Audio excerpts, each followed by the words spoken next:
Hello and welcome to Who Wore It Better, where we review Raw and SmackDown back to back and try and figure out which show won for the week. Yes, I am once again on location here in actually my childhood home. This is the room that I grew up in. All the memories of my childhood flooding back to me, I guess you could say. Anyway, before I get into this week's episode, I do want to talk about the very tragic day we had this past weekend. The three deaths in wrestling: Brickhouse Brown, Nikolai Volkov, and Brian Christopher, aka Brian Lawler.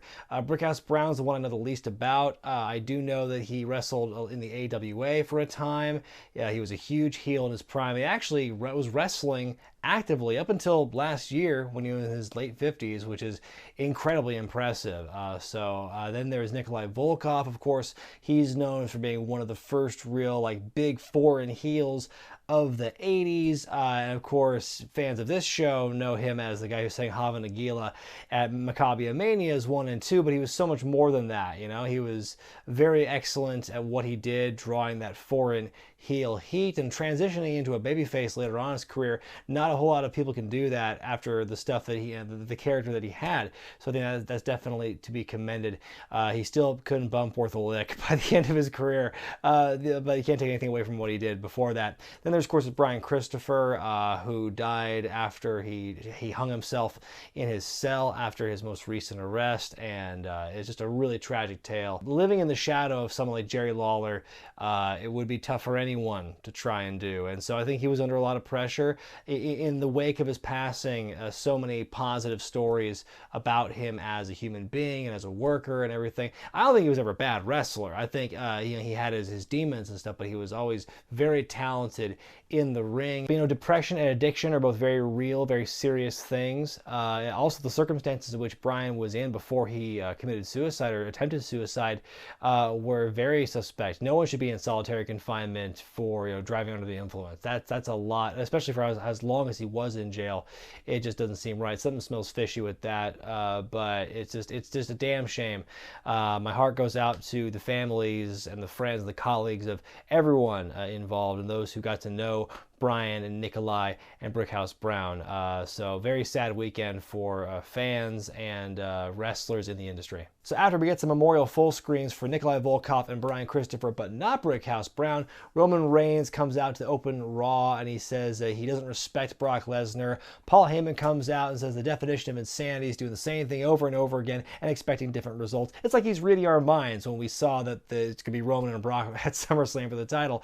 And so Roman tells Paul to shut up, and he's calling Brock out, and Heyman says he's not coming out tonight. He's here in the building, but he doesn't want to come out. Doesn't feel like it. Roman says he's going to send Brock back to the UFC as Roman's bitch, which, we've heard that kind of song and dance before. Kind of loses its sting every time he does it. I will say Roman looks really comfortable and confident out there. What he said didn't feel forced. Heyman, his input there was pretty flat. His better work comes later in the night. So this was just more of kind of a setup for Roman he kind of lobbed a softball for Roman to close out the bit there. So that's the overall theme of the show. Will Lesnar eventually feel like coming out and addressing the fans on Raw? You see him sporadically backstage reading different outdoorsman magazines and stuff. I will say he's a very old-fashioned guy, and most people would just be going on their phone just doing this all night, but no, he's got a whole stack of magazines and he's going to read every damn one of them as the night goes on in a very not contrived way, as you naturally do when you're sitting backstage. His whole thing is he doesn't feel like coming out there. He doesn't watch the show. He doesn't know what goes on. Can't blame you, I guess. In a rematch from Extreme Rules, we get Finn Balor versus Constable Corbin. Corbin sure loves working that head and arm hold he's got, because he worked it no fewer than 3 times during the course of this matchup. Finn is just kicking out of everything Baron is throwing at him. You can see it's getting in Baron's head. Finn gets on a roll to come back. He goes for the coup de grace. Corbin gets out of the way and hits the end of days, and he wins the match clean.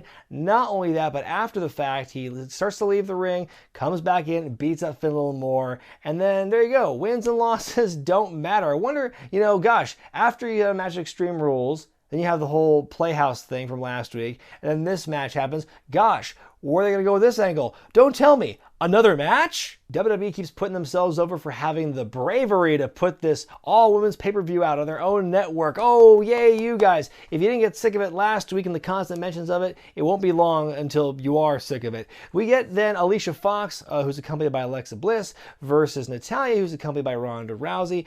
This is Alicia's first match back on Raw, what feels like forever. We saw her a couple of weeks ago backstage in a segment, but this is her first actual match. She wins in an upset after Alexa Bliss hits Natalya from the outside. Then Ronda chases after Alexa, but she and Alicia both beat down Ronda after the match. After the match, Angle makes a match for next week where Ronda makes her in-ring debut on Raw against Alicia Fox, kind of playing that gatekeeper role, kind of what Emma was like around this time last year. I will say the announcers really kind of downplayed the historical significance of Rousey's first match on Raw. I think the hype packages they played later in the night and then the next night on SmackDown did a better job of like playing up that importance and the significance of it than the announcers sure did in the immediate aftermath of that announcement. Elias performs once again. He talks about how last week he was interrupted by Bobby Lashley and also a bunch of other people he didn't care to name, and then he is immediately interrupted by Bobby Lashley. And then Elias says, "Do you want to sing with Elias?" And Bobby first is like, "No," but then Elias talks him into singing along to Rockin' Robin. He tosses it over to Bobby, who then like botches Rockin' Robin. First of all, he's singing, which no, that's not what you want to see Bobby Lashley do. You want to see him fight people,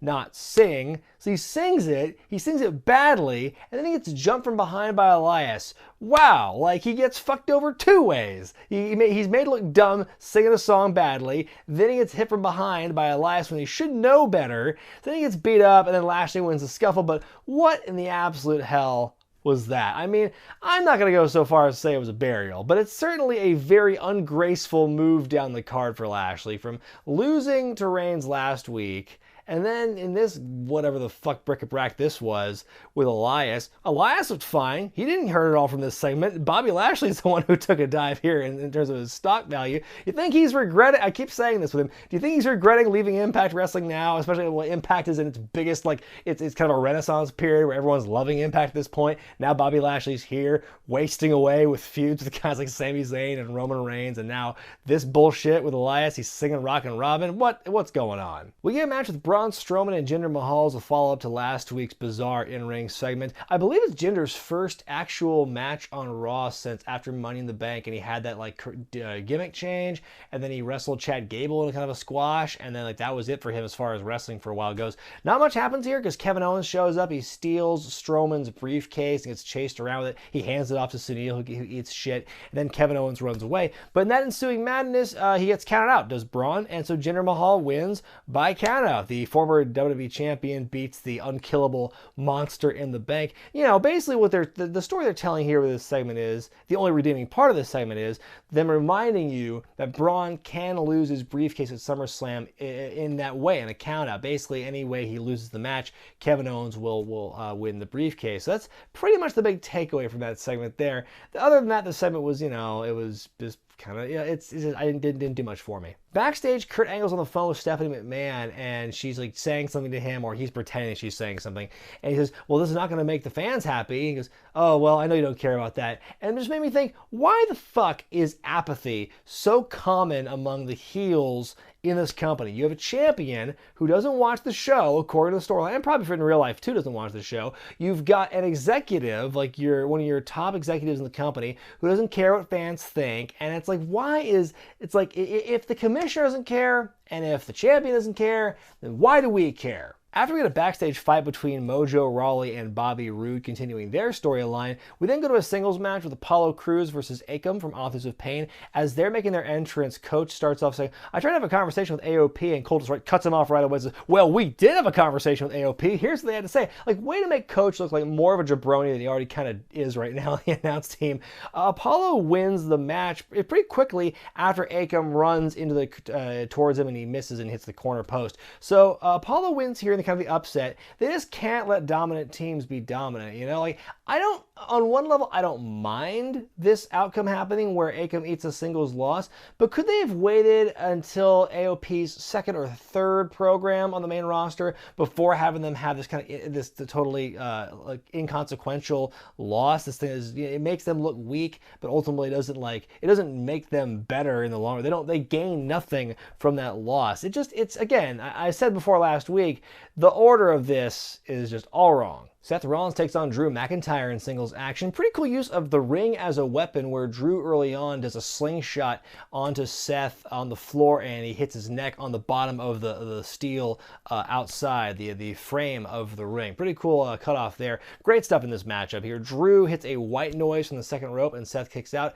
Seth hits the stomp on Drew, then Dolph Ziggler runs in and causes the DQ finish, and I was very disappointed. This is the second week in a row where a match involving Drew or Dolph ends in kind of a bullshit DQ finish, but this time at least there's not even a tag team match playa to redeem ourselves and to follow up from this. So that's pretty much how it ends. So, and then Seth wins the post-match scuffle. This is kind of a disappointing non-finish for the second week in a row. If you want Seth to win, just let him win. So what was Stephanie calling Kurt Angle about earlier? Well, it turns out she wants Roman Reigns removed from the building entirely. So the police are there, the local talent dressed in what look like mismatching cop uniforms, basically. So they tell him to get out, and Corbin makes this kind of face at Roman, and Roman punches him and knocks him out. And that's the last time we see him on the night. The Raw Tag Team Champions, the B Team, make their way out to the ring for a promo. They're awesome as usual. Then they're interrupted by Matt and Bray, the Deleters. For a brief moment, I was so hyped for the prospect of seeing these two teams face off in the Hardy compound, but that might be shelved for now. But let's put a pin in it, because out come the Revival. You know, they've been in the wings watching backstage, always watching on the monitors for weeks now. They finally come out and they say they want to be the next Raw Tag Team Champions.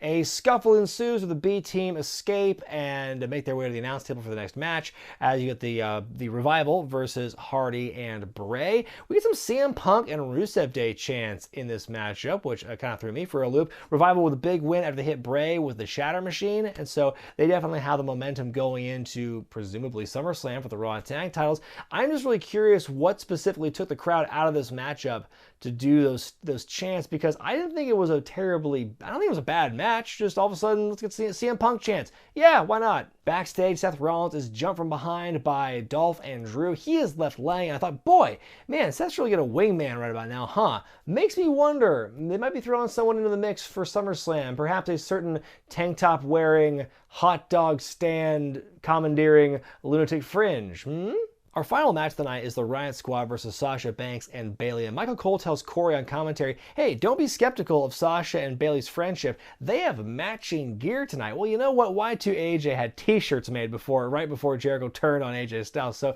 anything's possible. Anyway, it was a good match. Sasha and Bayley win the day here after some quick succession of finishers, backstabber into belly to belly.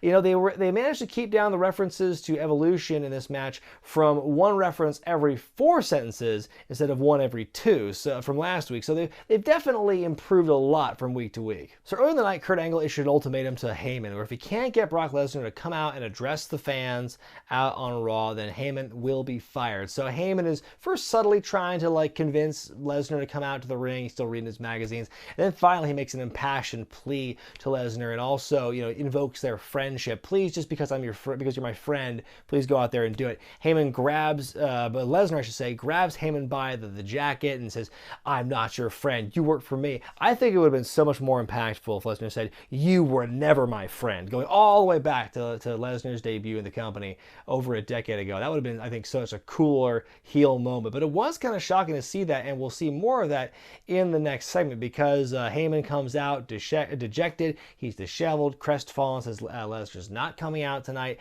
Angle pretty much fires him, but at the very last second, while Heyman is begging, well, first of all, Heyman tries to kind of play Angle, says, I totally agree with you. Heyman is a bad man. He doesn't care about anybody. They should send the Care Bears with the Care Bear stare to make Lesnar actually care about the universe and the company and the fans and everything. Then finally, Brock Lesnar comes out, big old smile on Heyman's face. And all I'm thinking at this point is, please punch Heyman. Please punch Heyman. Please punch Heyman.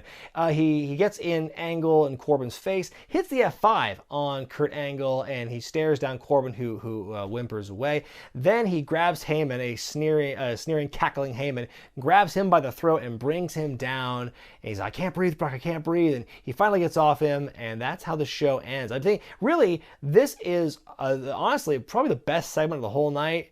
Probably the best they've booked Brock in a heelish capacity in a very long time. This is probably the most heelish thing they could do with him, is have him turn heel on Paul Heyman and beat up Paul Heyman. That was like just the one thing left that fans had going for cheering Brock, was because he's had Paul Heyman by his side.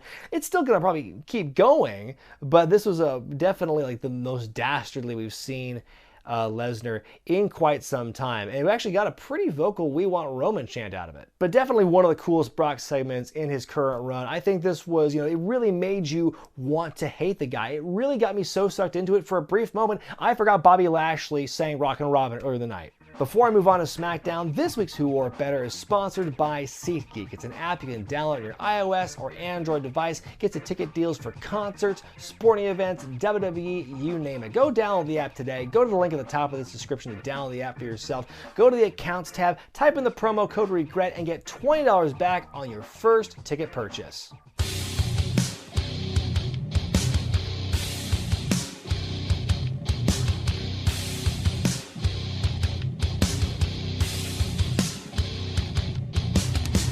There's no AC in this house, and I'm starting to sweat like a pig, so let's move on to SmackDown. The show opens up with Becky Lynch being interviewed by Renee Young, talking about her upcoming title match at SummerSlam. Carmella comes out to remind everyone there's a women's pay-per-view happening in October. She does the old humble shtick that we've seen time and time again from her, and she offers a handshake. James Ellsworth music plays, and that distracts Becky Lynch, and Carmella with the cheap shot. Oh, who didn't see that shit coming? How dumb can we book our baby faces? Like, who can do it worse? Bobby Lashley or Becky Lynch? Who's dumber? Anyway, Charlotte comes out and makes the save for her friend Becky. We haven't seen her in several weeks. She was off, to have her ruptured implants taken care of. I hope she's feeling better. And that's where the thing ends. And we get a match announced for later in the night, Charlotte versus Carmella, where if Charlotte wins, she will be added to the title match in a triple threat. But my biggest takeaway from this segment was just how sick I am of Carmella's shtick. Yes, I understand she's playing a heel, and so she's doing her job in getting me to hate her, but at the same time,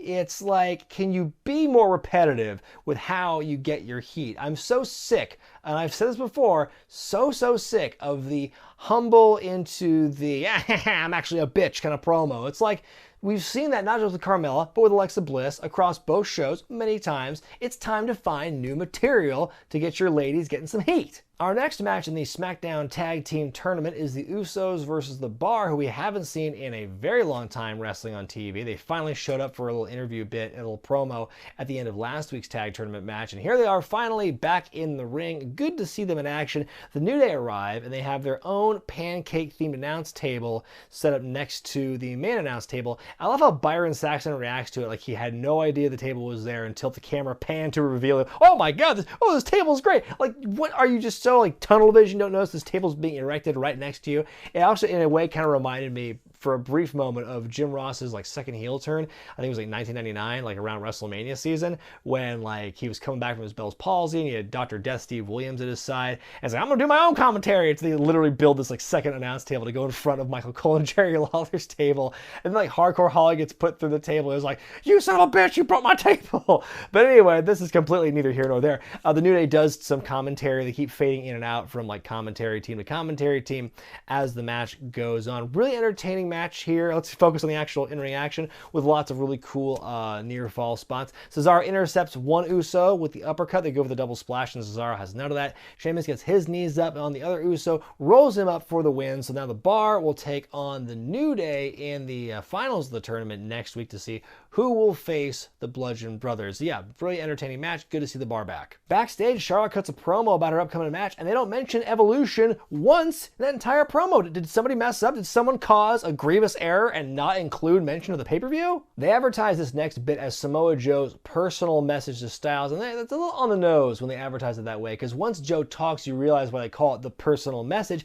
is because he actually gets personal and says that Styles is a failure as a father and a husband. AJ is such a good champion, he neglects his family, which is pretty, that's a pretty deep cut right there. And so he says that when, I beat you, when I'm fighting you at SummerSlam, the family's going to be rooting for me, because when I beat you, the they'll have their daddy back. Like, oh man, this is actually a really snug promo. I like how they're using Joe here. Really his most cold-blooded little run at this point to date since he was first drafted to SmackDown. So, really stuff like this. And the fact he was gone off TV for so long and now back doing this thing, and he's actually immediately put over as this killer and this beast against Styles, really makes you forget the fact that he lost to Roman Reigns at Backlash. Okay, so are they writing Jeff Hardy out of the show or aren't they? Because he shows up here tonight, he calls Randy Orton out, Orton makes his way to the ring, but actually before anything can happen, Shinsuke Nakamura comes out and beats up Jeff from behind. Orton's actually like giving orders to Shinsuke to do this and that, beating him up. Then Shinsuke leaves. I'm really curious to see where this goes. Like Orton is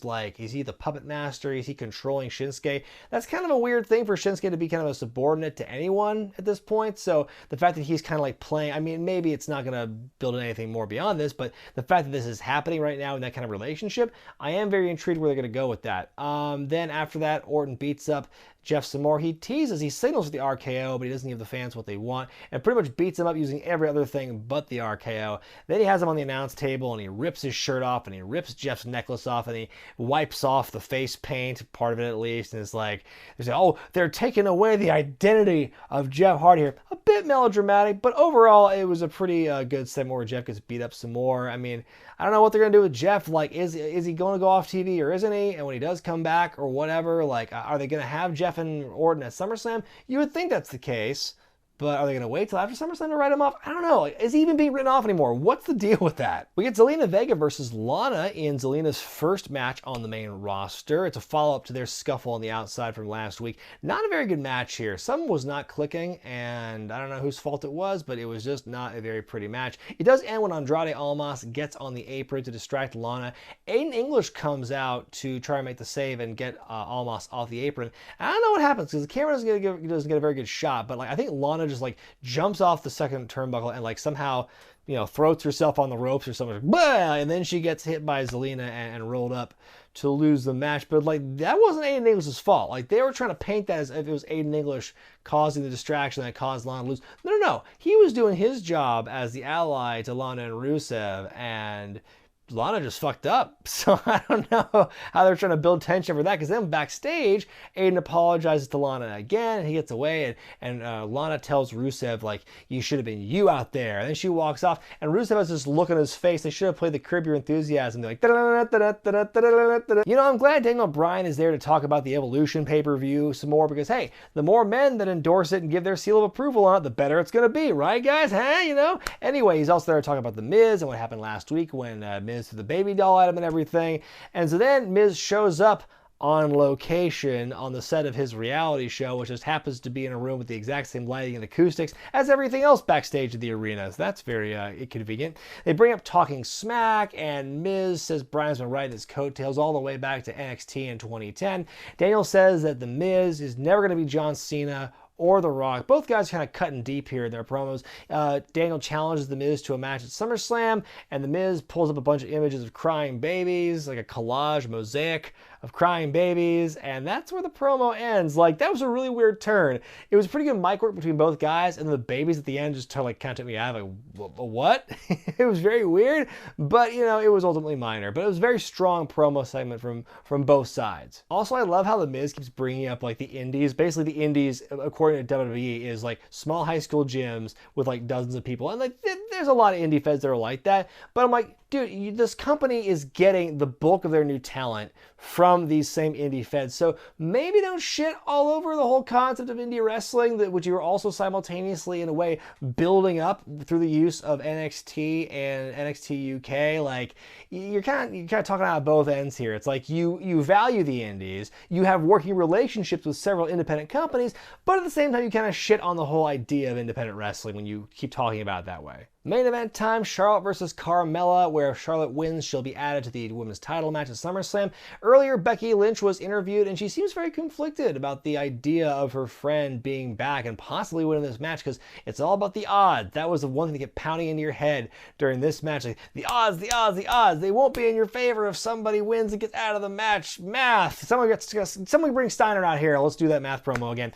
Anyway, Charlotte makes Carmella look like $1 million in this matchup, where Carmella gets a lot of offense in on the former champion, beating the hell out of her. At one point, she leaves her outside and tries to win by count, but it doesn't work. Charlotte makes her comeback, moonsault off the barricade. Carmella kicks out of the natural selection. Charlotte kicks out of Carmella's kick, which I don't believe they have a name for yet, so I'm just going to call it that for now. Anyway, the match ends when Carmella goes for a figure 4, but Charlotte reverses it into one of her own, into the figure 8. Carmella taps out, and we immediately cut to a shot of Becky Lynch backstage looking very perturbed. Is there dissension in the ranks, King? The match itself I thought was pretty good. I think Charlotte coming back for the first time since her injury, I think did very well here, and again made Carmella look very good. Probably the best Carmella's looked in quite some time. I feel this match was better than their previous outings. It's been a while, so maybe I forget. I don't know, but I mean, I was entertained from this matchup, so there you go. Time now for me to decide which show won for the week, Raw or SmackDown. Now, as much as I enjoyed that closing bit with Brock Lesnar and Paul Heyman and Kurt Angle, and as much as I was impressed to see Brock looking the most heelish he's looked in quite some time, that was not enough to buoy the rest of Raw this week because it was pretty bad, folks. SmackDown handily wins yet again. You know what else I did like about Raw? The match between Drew and Seth, except for the finish, I thought was kind of bullshit. The women's tag team match was entertaining, and then of course the stuff with Brock. I mean, the build up to it, like the lead into it was kind of like repetitive and like, okay, this is ridiculous. But then there's the ending point with Brock being so evil here. I thought it was really kind of like, it almost made the whole thing worth it. Not really, because the rest of the show is kind of bad. Bobby Lashley and Elias, what was he thinking agreeing to that? That was not good for Bobby Lashley in any capacity. Corbin versus Balor, you know, it's like we've seen this match before now, and we're going to see it again probably at SummerSlam. The rubber match, I'm kind of over it. And then Apollo versus Akam, I think was like, again, I'm going to keep harping on this. You know, AOP losing, it's fine in these singles matches, but you got to build them up more. So far, they beat up Jobbers and they beat up Titus Worldwide twice, and now Apollo gets this win in a singles match. It's too soon. You should have had them stretch this winning thing out a bit longer than they had, and so that's really disappointing. With SmackDown, I think it was a better balance of like matches and promos that meant something and were actually entertaining. The Bar and the Usos was a good match. Samoa Joe's promo was kind of cool. It was very good heel work here. Bryan and Miz, their promo stuff was really good as well. Charlotte versus Carmella was a solid main event. And the only thing I didn't like about SmackDown this week, I think, was just that match with Lana and Zelina Vega. That one wasn't really clicking for me. So that's probably the only real negative I have about this show. But let me know what you guys thought about Raw and SmackDown this week in the comment section below. And be sure to vote which show you thought was better in the gimmick in the upper right-hand corner of your screen. Be sure to thumbs up this video if you like it. Subscribe to Wrestling with Regret. Buy the t-shirts at ProWrestlingTees.com. And check out patreon.com/wrestlingwithwregret for exclusive perks and bonus content. I'm Brian Zane, and I'll see you next time.